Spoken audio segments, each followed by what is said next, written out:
gimana caranya lu bikin podcast di kala kesibukan lu yang padat? Karena gue orang kantoran, pagi sampai sore itu ya fokusnya untuk kantor. Sampai rumah pasti udah malam, jadi langsung istirahat. Artinya gue cuma punya waktu sedikit buat konten. Makanya gue memilih pakai Anchor, karena gue bisa bikin podcast dengan efisien. Dari rekam sampai tentuin waktu rilis. Hasilnya pun bisa maksimal. Dijamin dengan Anchor, kesibukan bukan menjadi alasan lagi buat kita nggak nge-podcast. So, cobain pakai Anchor.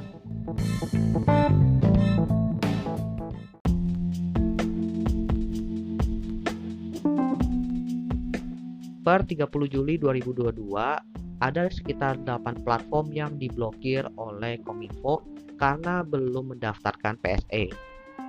Tapi ada beberapa platform yang dinilai ketika diblok ini malah merugikan kita sebagai masyarakat yang menggunakannya.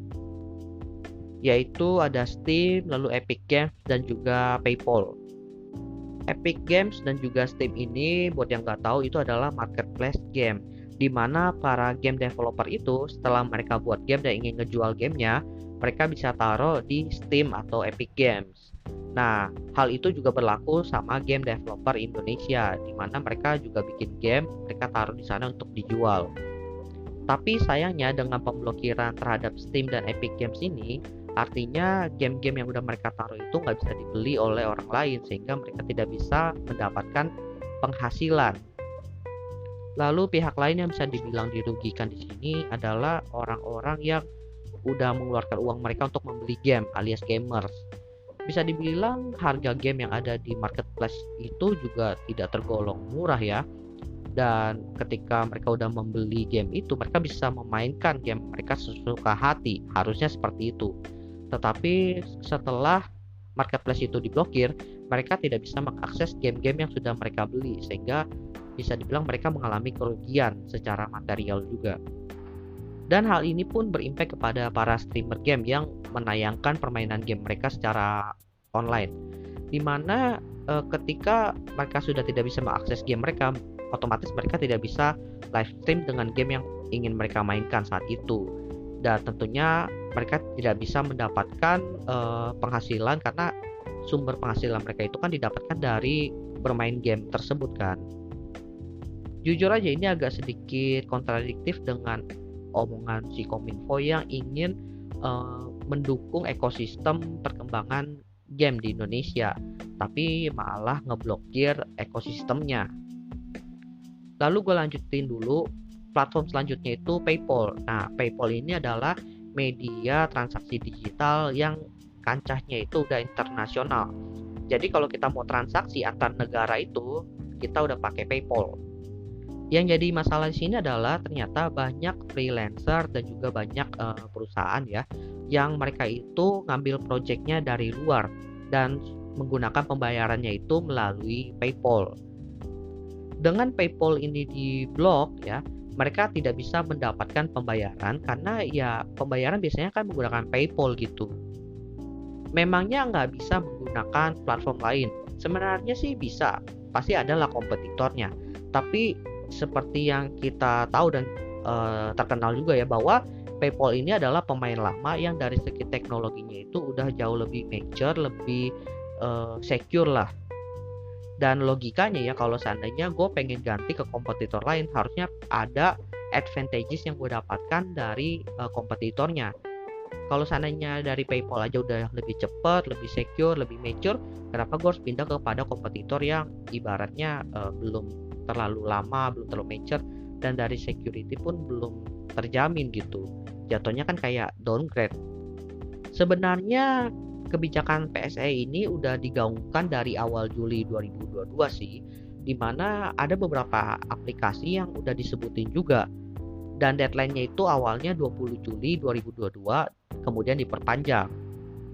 Beberapa apps yang awalnya disebut itu kayak Facebook, Instagram, lalu Google, ada Netflix juga, WhatsApp.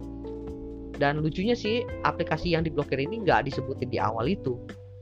Meskipun ya pemblokiran ini sifatnya sementara sampai perusahaan-perusahaan yang diblokir ini mengurus PSE-nya, tapi nggak ada jaminan bahwa perusahaan itu akan mengurus dalam jangka waktu dekat. Karena tentunya ini kan namanya juga bisnis dan perusahaan. Mereka itu harus mempertimbangkan kebijakan PSE ini dulu, apakah merugikan mereka atau menguntungkan mereka, lalu melihat dari segi pasar di Indonesia juga. Kemudian barulah mereka mengambil decision. Jangankan kita bicara kalau mereka menolak ya, tentunya kalau mereka menolak untuk daftar PSE, itu pemblokirannya itu akan lama atau permanen. Tapi kalaupun mereka setuju, pertanyaannya kapan? Kalau memakan waktu yang lama seminggu aja, bisa dibilang udah banyak orang yang berteriak. Sekarang aja nih, baru 1 hari, 30 Juli nih pas gue bikin podcast ini, itu udah banyak tuh yang berteriak. Bahkan di sosmed, lalu artikel tiba-tiba berseliweran. Bahkan gue rela ngefilterin tweet-tweet yang ada nih, dimana kan bercampur sama gamers-gamers yang marah karena nggak bisa main kan. Gue coba cari alasan yang lebih masuk akal dan lebih ke ternyata mereka itu memblokir sumber pendapatan orang kayak freelance, lalu juga streamer seperti itu. Bayangin aja seminggu ini baru diurus, artinya mereka udah kehilangan jumlah pendapatan mereka dalam waktu seminggu. Tentunya kan pendapatan orang relatif ya, tapi kalau ada yang sampai 20 juta, 10 juta itu juga udah lumayan kan seminggu. Menurut gue pemblokiran terhadap platform ini itu cukup berdampak besar ya kepada masyarakat gitu. Dan yang jujur gue takutin di sini adalah kemungkinan yang akan terjadi ke depannya nanti, di mana ada beberapa platform untuk software development tentunya yang kemarin juga dari beberapa sumber itu di listing. Dan di dalam listing itu tools untuk software development ini juga belum terregister. Artinya apa? Artinya kalau misalnya dalam tenggat waktu tertentu dia itu belum terregister, dia bisa diblok seperti kasus sekarang ini. Artinya apa? Artinya pengembangan aplikasi di Indonesia itu nantinya akan terhambat karena ya toolsnya itu terblokir. Kita harus cari alternatif lagi kan.